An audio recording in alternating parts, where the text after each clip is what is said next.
Tapa del diario La Nación, hayan asesinado a un empresario en su casa de Lomas de San Isidro. Hay dos personas, dos menores identificados, ¿no? ¿Es así? Bueno, hay allí una situación que se está investigando. Fue descubierto atado de pies y manos tras sufrir aparentemente un robo. De Michelis sumó crédito para el gran reto de la Libertadores, título principal del diario La Nación. Revés para Milei. El Senado rechazó el DNU y ahora define diputados.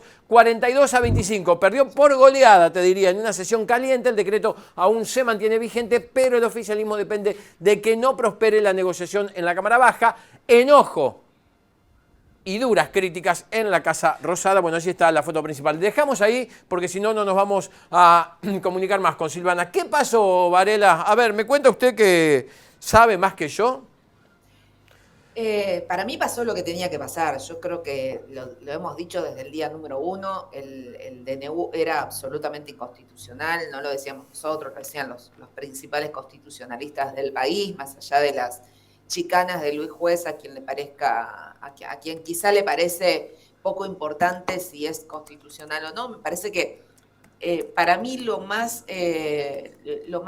cercano al por qué debía rechazarse el DDU es lo que dijo Lustó, es simplemente porque es inconstitucional. A partir de ahí, todo lo demás carece de importancia, es decir si tiene 600 artículos que derogan 380 leyes, si tiene 5, no importa, porque es inconstitucional por un montón de circunstancias que ya lo fueron diciendo a lo largo de estas semanas los constitucionalistas. Ese DNU era inconstitucional. La barbaridad de pensar que podías hacer prácticamente una reforma constitucional vía DNU, ¿no es cierto? Claro. Porque había muchas cosas que alteraban de manera muy importante lo que se venía haciendo en base a lo que figuraba en la Constitución. Entonces, no, a ver, yo creo que acá hay que separar dos cosas. Una cosa es, si alguna de todas esas cosas se pueden hacer y se pueden modificar y puede haber una ley, un proyecto de ley que después termine siendo aprobado por ambas cámaras, que tranquilamente yo creo que va a suceder, incluso va a suceder en la reforma laboral. Parece que sí va a haber una reforma laboral, más allá de que algunos quieran como aferrarse o seguir agarrados a estructuras que ya tienen muchos años y que no representan la realidad del mercado laboral actual. Creo que sí va a haber una reforma laboral y que tiene que haber una reforma laboral porque hay mucha gente que está por fuera de lo que figura hoy actualmente como lo que se supone que es un trabajo en blanco remunerado, y tantas otras cosas que estaban dentro del DNU que tranquilamente se pueden discutir, se pueden debatir en el recinto y pueden ser aprobadas. Y que, digo, también hay que decirlo, Silvana, no eran malas ideas, por decirlo, ¿no? No, es que había cosas que eran, que digo, uno puede rescatar cosas de ahí que podían haber sido positivas. En lo personal me parece que había algunas cuestiones de deregulación y de simplificación de algunos temas de trámites y demás que me parece que estaban realmente interesantes.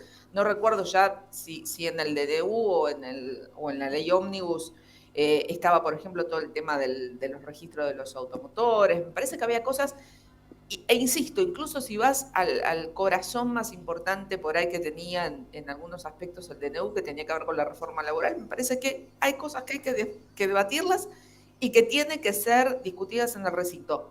Hasta las privatizaciones, si querés. Sí. O sea, pensar en algunos casos, en algunos sistemas públicos privados, en algunos, no en todos. Yo Sí. soy más de la idea de que hay cuestiones que tienen que tener 100% el manejo del Estado. Exacto.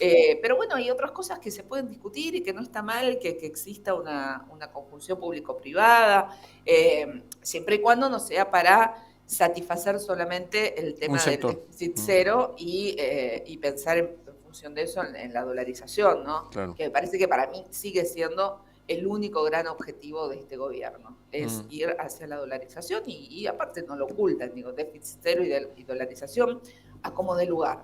Que yo creo que, bueno, que incluso en el marco de lo de Rosario es doblemente preocupante estar pensando en llevar a cabo una dolarización.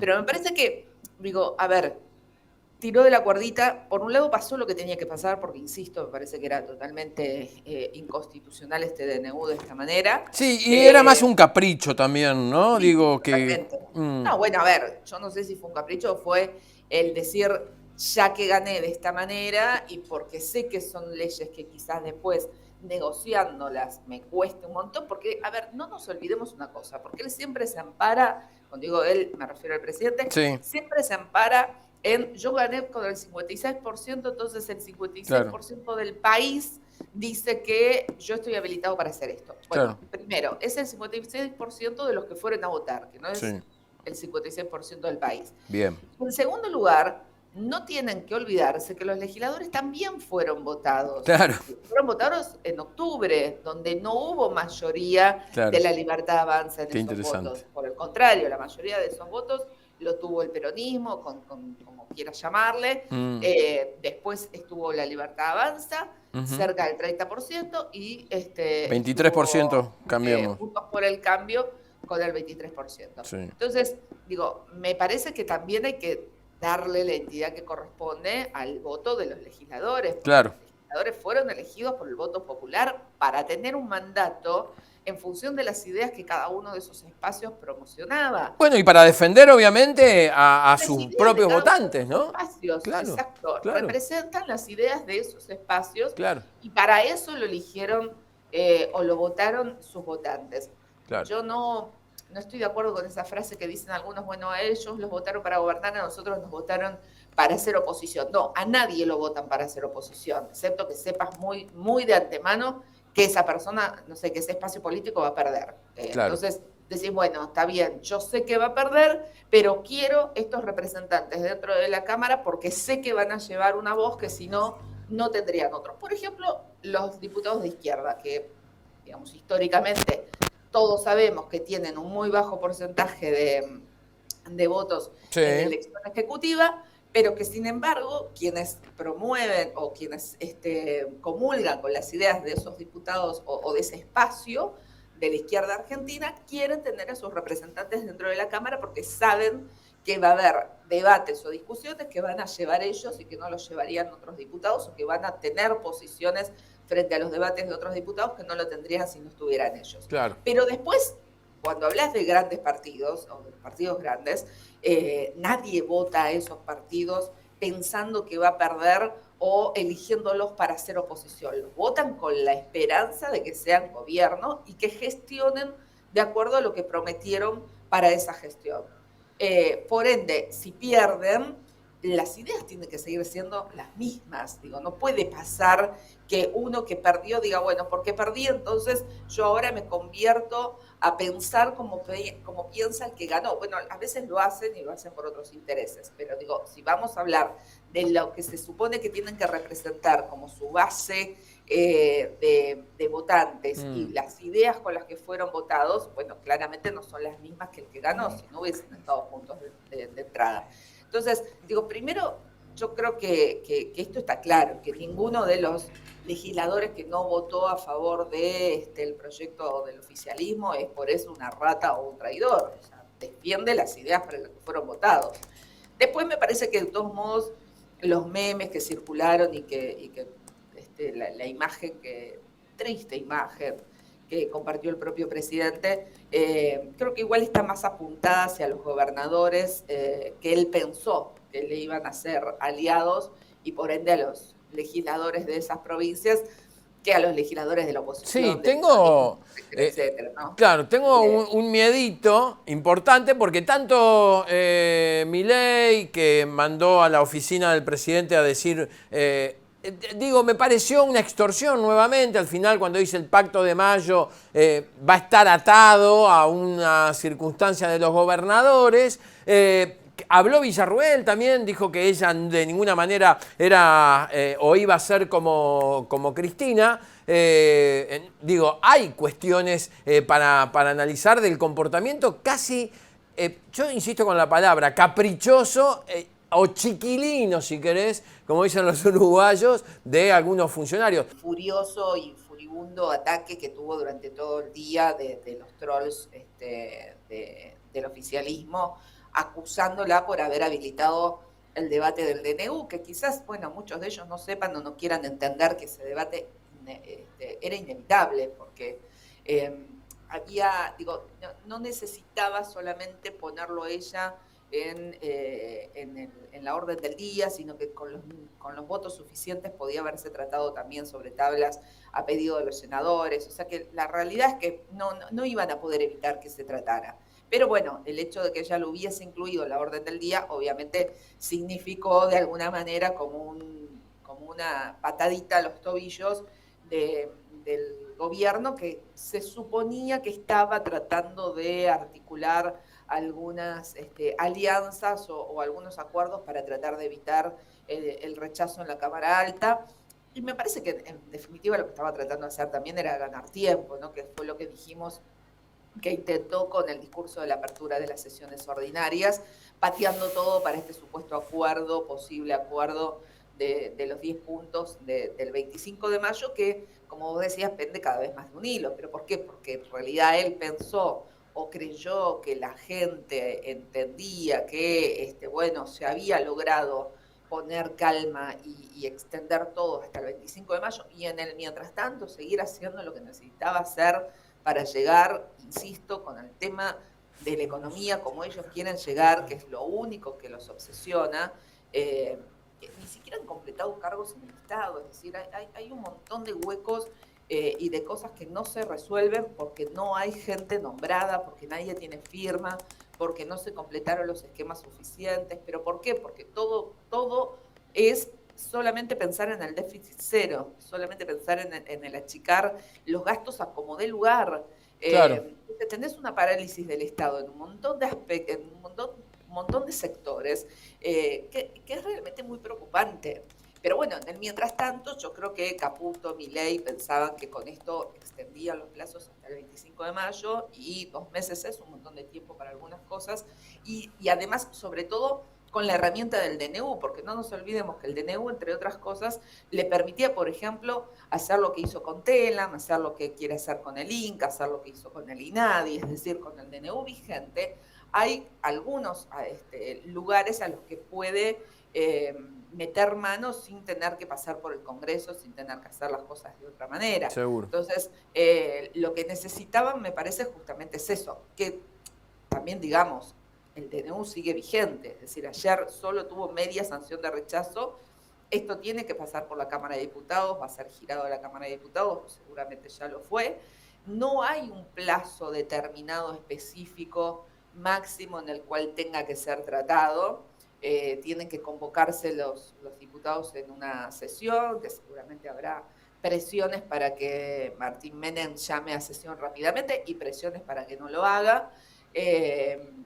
Puede ser tratado dentro de una sesión con otros puntos, como lo fue ayer en senadores, puede llamarse a una sesión especial solamente para tratar esto, pero la realidad es que tampoco es que hay un plazo determinado que digamos, no, sí, la semana que viene se trata o se trata. Es decir, ahora se abre la segunda parte de la negociación, que la verdad que yo ayer pensé por un momento, cuando vi el resultado, dije, bueno, dependerá ahora de la reacción de Milei, cómo puede ocurrir las cosas en diputados. Y la primera reacción fue... Qué terrible lo que acabas de decir, porque digo, depende de la reacción de Milei. No, pero en el sentido que uno piensa, a ver, si vos acabás de perder una batalla importante en el Senado, donde además, es cierto, era más difícil, porque el Senado los senadores son básicamente 3 por provincia y representan prácticamente lo que piensa cada uno de los gobernadores, así sean de un partido o del otro. Sí. ¿no? Es decir, hay como una mirada naturalmente de que el senador representa los intereses de la provincia, ¿no? de la provincia en términos de gestión de la provincia o de quienes gestionan la provincia. Con lo cual es muy probable o es mucho más posible que los senadores representen o hagan lo que quieren sus propios gobernadores. Claro. Y acá te puede haber como un cruce de partidos y que vos veas, bueno, pero este que es de tal votó con tal otro, bueno, porque en realidad tiene más que ver a veces con la presión de sus propios gobernadores. En diputados es mucho más complejo, porque vos en diputados, los diputados por definición son Claro. legisladores que representan los intereses del pueblo, no de los gobiernos provinciales. Más allá de que sean diputados de Córdoba, San Luis, Santa Fe, son los que se supone que representan los intereses del pueblo, por lo menos esa es la definición para los diputados nacionales. Y vos ahí sí tenés una cantidad de diputados mucho mayor por cada una de las provincias y que tiene más que ver con la representación de los intereses de cada uno de los espacios políticos. Entonces, digo, ya no tiene tanto peso lo que quiera hacer el gobernador o lo que quiere imponer el gobernador sobre los diputados de cada una de sus provincias, sobre todo porque tiene un montón de diputados que no le responden, porque son de otro espacio Claro, político, claro. porque son opositores, porque hacen política en su propia provincia y no les sirve responderle al gobernador si están en el espacio opositor, al contrario, les sirve para pararse enfrente. Entonces, me parece que la Cámara de Diputados tiene, per se, la posibilidad de tener un debate más cruzado en este sentido, o por lo menos, digo, desde el punto de vista del gobierno, podía haber tenido, o podría tener, porque todavía no se cerró, la posibilidad de una negociación que le saliera favorable. Por eso digo, el DNU sigue vigente y todavía no tiene la oposición nada para celebrar excepto un tibio aplauso de ayer, ¿no? Está muy bien. Porque esto puede ocurrir como Sí, ocurrió de hecho en las no elecciones hubo, generales. sí, no hubo así festejos explosivos, No, como, no. ¿no? Y me pareció correcto también, ¿no? Digo, porque Es lo que demuestra que hacer. también hay madurez política en la oposición.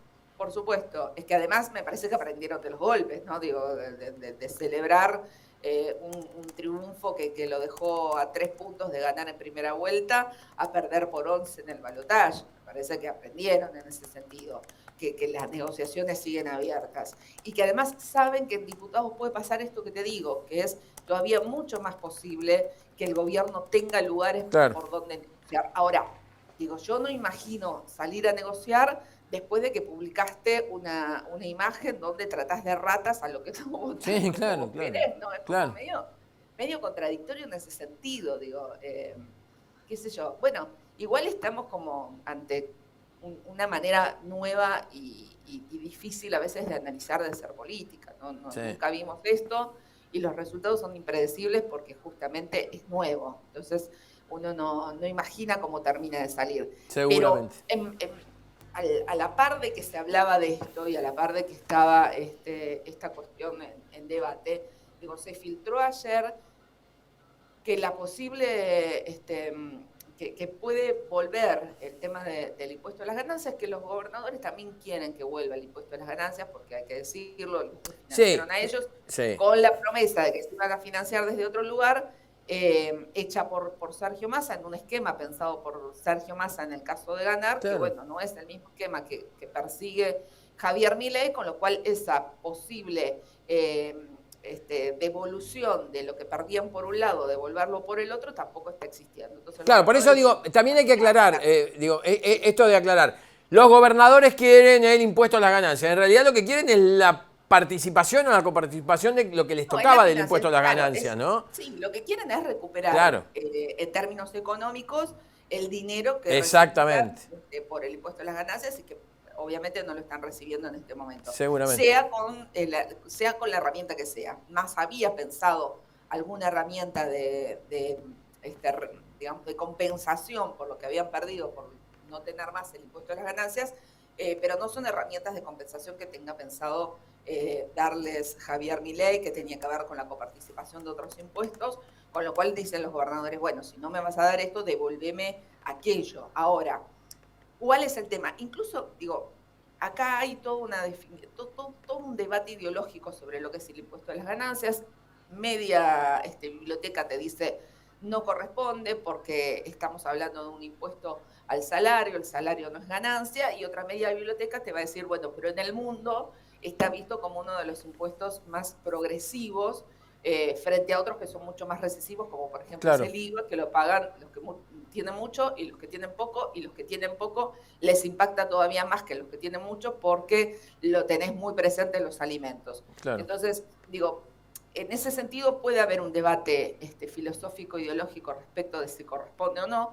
Lo que sí no hay duda es que en el caso de regresar tendría que mínimamente tener un piso salarial elevado para empezar a cobrarlo. Y no Claro. es lo que trascendió ayer. Ayer trascendió, que habrá que ver cuánto de esto es real o no, pero digo, lo han publicado incluso medios muy cercanos al gobierno, digo, lo publicó Clarín, no es que lo publicó Minuto Uno, y lo que decía era que el piso que se estaba pensando era de 1.000.000 de pesos para aquellas personas que no están en pareja y 1.500.000 para aquellos que son casados con hijos. Qué suerte Entonces, que no entramos ninguno de los dos, Varela, ¿no?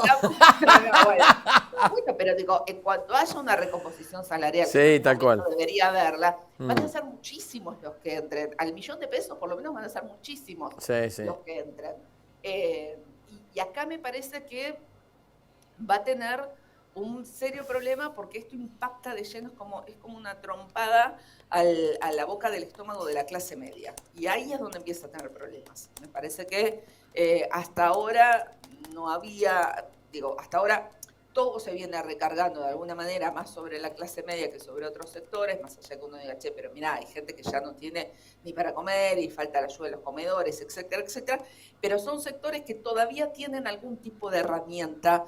En el caso de los planes, en el caso de las asignaciones universales por hijo, en el caso de la tarjeta alimentaria, me parece que hay algún tipo de herramienta que los puede estar sosteniendo, no así a la clase media que se vio totalmente patas para arriba con la derogación de la ley de alquileres, que es a la que más le impacta, porque mucha clase media que alquila, profesionales, gente que tiene, no accedió a la vivienda propia, que es generalmente muchos de ellos son clientes de las prepagas que se fueron por las nubes con la derogación. Todo esto tiene que ver con el DNU, esto de que te puedan cobrar lo que quieran las prepagas, sin ningún tipo de límite, ni aviso, ni nada. Que te puedan cobrar lo que quieran y con el tipo de contrato que quieran los alquileres, sin ningún tipo de regulación de nadie. Que los bancos te puedan cobrar lo que quieran en términos de intereses del uso de la tarjeta de crédito o en términos de intereses de el cargo de mora de la tarjeta de crédito, que no tengan ni siquiera que avisarte que van a cambiar las condiciones. Todo eso lo habilita el DNU. Claro, está muy bien. Hasta ahora, la verdad es que el mayor impacto lo ha recibido la clase media. Y si encima le sumás un impuesto a las ganancias que tiene un piso de 1.000.000 de pesos, me parece que va a tener serios problemas en ese sentido. Es así. Y no creo que esa gente sea la casta. No. Con lo cual, bueno, claro. No sé, yo la verdad que hubiese pensado que en una reacción lógica, no te digo que saliera a festejar ni mucho menos, pero yo hubiera esperado que, no sé, pusiera paños fríos y era algo un poco más conciliador de cara a la discusión en diputados. Y no pasó. Fue así. Sigue cumpliendo lo que viene haciendo hasta ahora, que es doblar la apuesta, ¿no? Es decir, digo lo que digo siempre, hay que reconocerle que es genuino en sus reacciones y que es genuino en su manera de pensar y de proceder. Claro, sí, bueno, pero que lo hagan en su grupo de amigos, que lo hagan en su partido, no manejando un país. Silvana, yo no quiero cortar esta conversación, pero me tengo que ir. La semana que viene quiero que volvamos a hablar sobre su temita. Porque me interesa y mucho, ¿le parece? Me parece bárbaro. Porque ya que va a estar en otros medios, me voy a poner celoso. Gracias, Sil, un beso enorme. Falta poco.